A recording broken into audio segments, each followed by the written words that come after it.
E hoje vamos fazer uma questão que foi pedida lá no Instagram pelo Fernando, a questão 3.300 do Irodov, altíssimo nível. Douglas, isso é o quê? Itaime, Olimpíada, é alto nível mesmo. Tem interesse nesse assunto? Deixa já o seu joinha. Quer mais vídeos como esse? Se inscreve aqui no canal e ativa o sino das notificações para saber quando tem vídeo novo. Agora, quer fazer o seu pedido de questão louca? Vai lá no nosso perfil do Instagram, @fisicacomdouglas, e deixa pra gente. Enquanto isso, bora fazer essa? Uma armação quadrada de arame com lado A e um condutor retilíneo conduzindo uma corrente constante I estão localizados num mesmo plano. A indutância e a resistência do quadro são iguais a L e R, respectivamente. A estrutura foi girada 180 graus em torno do eixo O', separado do condutor de corrente por uma distância B.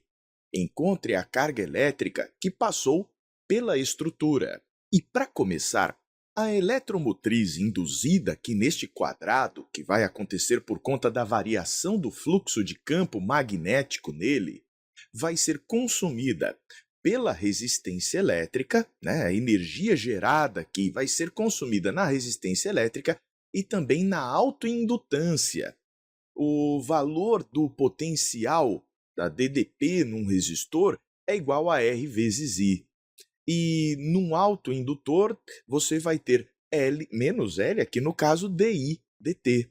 Então, a gente vai utilizar o princípio da conservação da energia aqui nessa equação.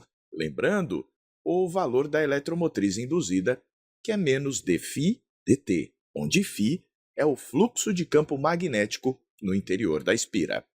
Depois de a gente escrever dessa forma, dá para observar que o dt aparece aqui em todos os termos, então nós podemos rearranjar essa equação diferencial.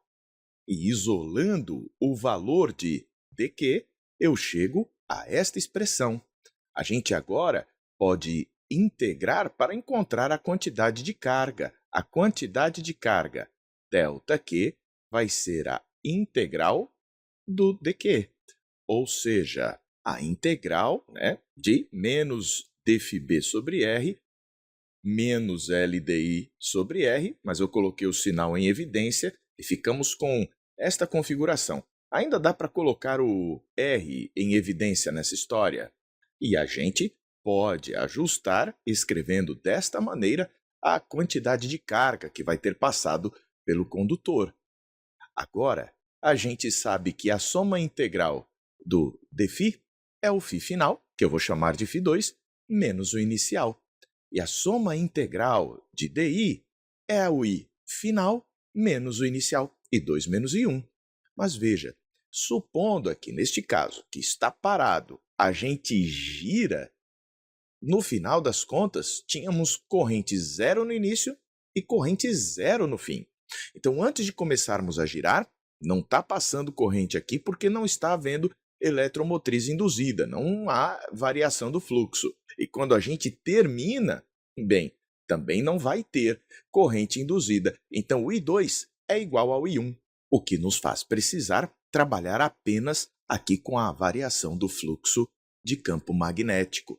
Então, nós vamos pegar o fluxo na situação final, o fluxo na situação inicial, calcular e colocar aqui. Fiz o desenho em uma perspectiva para que a gente consiga enxergar o que está acontecendo. Esse aqui é o eixo através do qual aconteceu o giro. O giro ocorreu em torno desse ponto aqui, O'. Eu vou considerar que o vetor normal a esta superfície está entrando aqui, neste plano, e por conta depois do giro, ele aparece aqui de frente para nós. E nós vamos ter o vetor campo magnético na situação inicial nesta direção e neste sentido, dado aqui as linhas de indução do campo, B1, e vamos ter depois este campo também entrando, e aí nós vamos perceber que no início o valor do fluxo é positivo e no fim o valor do fluxo é negativo, por conta dessa inversão, né, do sentido do vetor normal que a gente adotou na superfície. Vou pegar como diferencial aqui da área da superfície, dA1, aqui na vertical, este pequeno retângulo de base, dr, e altura A. Nós sabemos que a intensidade do campo que a gente vai ter aqui nesta região é dado por μ0 I sobre 2π vezes a distância r, que a gente vai pegar esse elemento de área.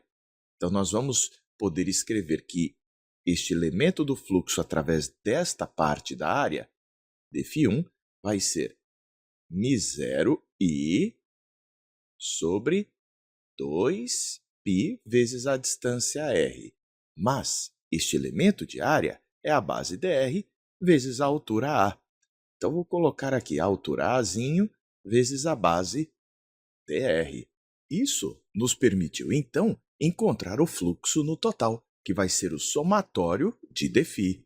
O somatório deste μ0i sobre 2πr vezes a dr, esse somatório integral, desde o r sendo igual a b menos a, até ele ficar com o valor de b.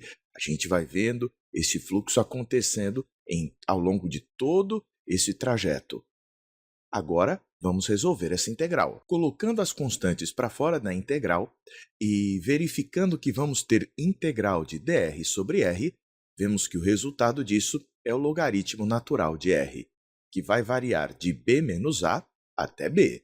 A gente lembra que a diferença dos logaritmos acaba dando o logaritmo da divisão, que nos permite escrever desta forma o resultado do fluxo que nós temos nessa situação inicial. Agora que a gente gira para esta outra situação, vamos ter de calcular o fluxo na situação φ2. Nesta situação final, o fluxo será negativo, afinal a gente vai ter um ângulo de 180 graus entre o vetor campo e o vetor normal, aqui a superfície que a gente considerou. Então, nesse caso, dφ2 vai ser menos B2, a intensidade do campo B2, vezes esse elemento de área dA2. A gente sabe que esse elemento de área vai ser nada mais, nada menos do que o dr vezes A, ou A vezes dr. Da mesma forma, o valor deste campo B2, a gente sabe que vai ser μ0i sobre 2π vezes a distância r. Agora, a gente multiplica por A e por dr e consegue encontrar o valor do fluxo total, resolvendo a integral, que seria a integral deste fluxo dφ2, ou seja, a integral deste resultado aqui. Vou pegar só esse pedaço e vou trazer para cá, colocando o sinal de menos fora da integral. Está aqui. A gente vai pegar essa integral, mas o valor de r vai de b até a mais b. Então, de b até a mais b, cujo resultado, já deixei aqui para você, é muito semelhante ao que nós vimos anteriormente. Vai aparecer um ln, mas agora os limites vão ser de b até a mais b. E a gente já viu que isso aqui vai ter um valor negativo. Agora, vamos para a parte final, substituindo na equação que a gente tem ali em cima.